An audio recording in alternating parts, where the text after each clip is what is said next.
Train 262 Heavy, wind calm, runway 31 left, clear for takeoff, caution wake turbulence, previous departure, Heavy 777. Hello and welcome aboard, and welcome to Henderson Field in Midway Island.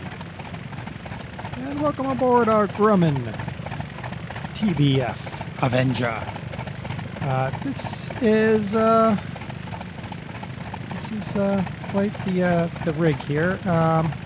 I've noticed that it has a small tail problem, mainly that the ventral gun is in the concrete there. That's a small issue there.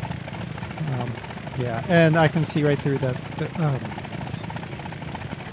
Oh, it's the my control panel actually is see-through. See? Oh, I have arms. They don't do anything. Oh, all right. I have flaps. I do have flaps. Yeah, look at all that flap I've got. All right. This this was a replacement. It was a replacement for not the Dauntless Dive Bomber. Shoot, I can't remember the name. It's a TBD. Whatever. The TBD. That's what it was a replacement for. Let us go ahead and throttle up our Wright R2620 radial engine with 1900 horsepower, 11,900 horsepower. This had the distinction of being the heaviest single-engine aircraft of World War II. By the end of its production run, the P-47. The P-47 was only a mere 400 pounds lighter, however. So, there we go. With our flaps up. There. Looks better. Ish. Ish. Let's go with ish. This was the first design to have compound angle wing folding. This was something that was later added to a Wildcat, the Hellcat, the Tiger Cat. Became the standard, basically. It's it's not like the lightest aircraft to fly, but the pilot said that it flew like a truck. For better or for worse, it flew like a truck. It was rugged. And it was, yeah. Air brakes. There we go. Look at that. Air brakes open up. Our bomb bay. Torpedo bay. Yes. It was both, actually. All right. There we go. There was no access to the pilot's position from inside the aircraft, so I could imagine, the pilot gets shot and the other two guys are like, oh crap, we're dead. Because they had no way to come in and access the pilot's position. Originally, there was one .30 caliber gun on the nose, one .30 caliber ventral gun, which is right down there, and one .50 caliber dorsal gun. Later versions put two .50 caliber guns in the wings because it was better for making gun runs, and also the pilots were saying that it was just better all around defensively. It's not a bad looking aircraft from this angle. These aircraft were big, and they were so big that they actually could carry the early radar of the day. They would send these guys up. They would replace parts of it with the radar because they were using vacuum tubes back then.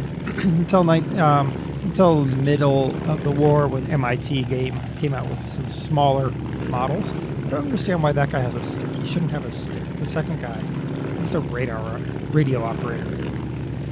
Anyway, so they were able to use these aircraft for radar patrol, anti-submarine patrol.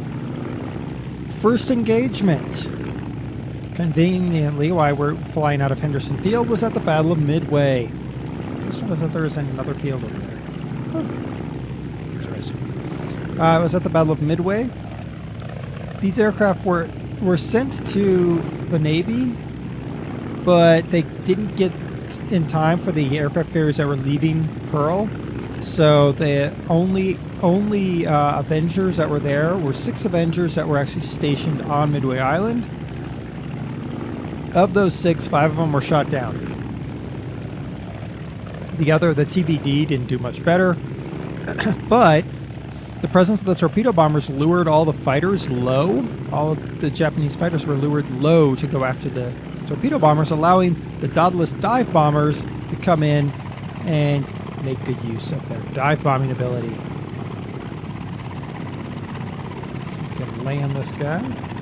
I don't like the way that ventral gun system is. It just is wrong.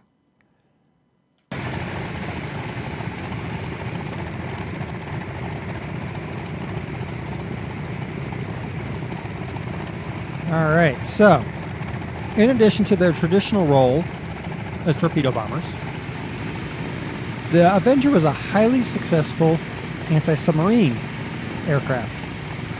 It was one of the premier anti-submarine aircraft of the Pacific and actually served in the Atlantic as well once escort carriers were introduced into the Atlantic to keep the U-boats at bay.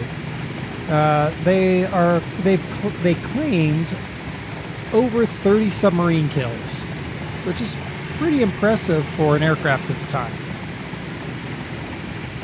Famous Avenger crewmen, famous men who flew or in an Avenger, either as a pilot or a crew member, included former President George Herbert Walker Bush, not his son who was president during September 11th, but the older, and Paul Newman. They were both Avenger men. President Bush was an Avenger pilot. He was shot down. Both his crew members died, but he managed to drop his bomb load. He